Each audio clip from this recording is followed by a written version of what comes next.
بسم اللہ الرحمن الرحیم۔ السلام علیکم، میں ہوں غفران احمد چشتی اور آپ دیکھ رہے ہیں حق نیوز۔ سب سے پہلے نیوز ہیڈ لائنز۔ وزیر اعظم کا پی ڈی ایم جلسے اور کورونا کی صورتحال پر مشاورت کا فیصلہ۔ عمران خان نے پارٹی رہنماؤں اور ترجمانوں کا اہم اجلاس طلب کر لیا۔ 13 دسمبر کے جلسے اور اپوزیشن کی تحریک کا جائزہ لیا جائے گا۔ کورونا کی تازہ صورتحال اور حکومتی اقدامات پر بریفنگ دی جائے گی۔ وزیر اعظم عمران خان حکومتی بیانیہ پر گائیڈ لائنز دیں گے۔ 13 دسمبر کے جلسے کی تیاریاں۔ مریم نواز ریلی کے ہمراہ روانہ۔ مختلف حلقوں میں 6 مقامات پر استقبال۔ شاہدرہ میں آخری پڑاؤ ہوگا۔ لاہور میں عوام کو اشتعال دلانے کا الزام۔ نون لیگ کے رہنماؤں کے خلاف مقدمہ درج۔ ایاز صادق، جاوید لطیف، سعد رفیق، مہر اشتیاق، رانا مشہود، عطا طارق نامزد۔ دنیا بھر میں کہیں جلسے نہیں ہو رہے۔ وزیر اعلیٰ پنجاب کہتے ہیں اپوزیشن سیاسی اجتماعات سے کیا پیغام دینا چاہتی ہے۔ عثمان بزدار کہتے ہیں غیر قانونی سرگرمیوں پر قانون کے مطابق ایکشن ہوگا۔ شہباز گل کہتے ہیں پی ڈی ایم کی شناخت کرپشن زدہ ٹولے سے زیادہ کچھ نہیں۔ فیصل جاوید نے کہا ان کے اپنے ہی بیشتر اراکین ساتھ نہیں، اسی لیے دھمکیوں پر اتر آئے ہیں۔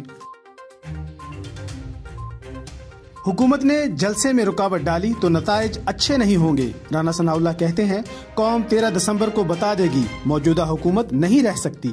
قمر زمان قائرہ کہتے ہیں عوام تنگ ہیں، حکومت کا جانا ٹھہر گیا۔ ملک میں کوئی جمہوری حکومت نہیں، استعفوں کے بیان پر قائم ہیں۔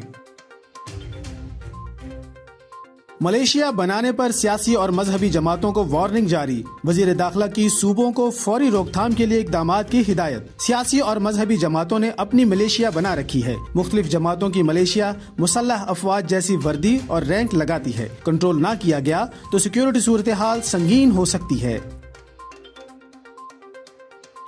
نیوزی لینڈ میں موجود قومی کرکٹ اسکواڈ کو آئسولیشن چھوڑنے کی اجازت مل گئی۔ کرائسٹ چرچ میں کھلاڑیوں کی آن لائن ٹریننگ۔ قومی اسکواڈ میں شامل 51 ارکان کل کرائسٹ چرچ سے کوئنز ٹاؤن روانہ ہوں گے۔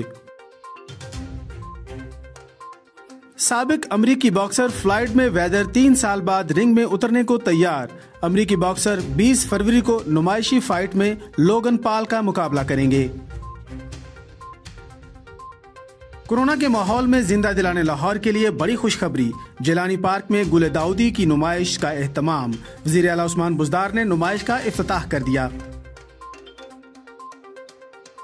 یورپی ملک ایسٹونیا کے دارالحکومت ٹالن میں ایشیائی لالٹینز فیسٹیول کا آغاز۔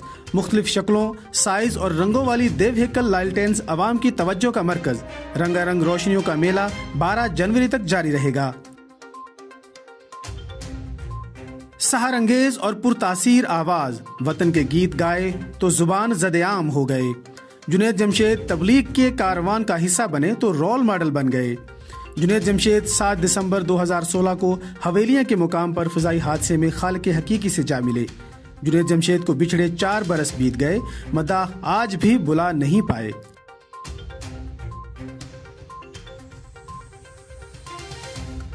اب تک کے لیے اتنا ہی۔ مزید خبروں اور اپڈیٹس کے لیے دیکھتے رہیے حق نیوز۔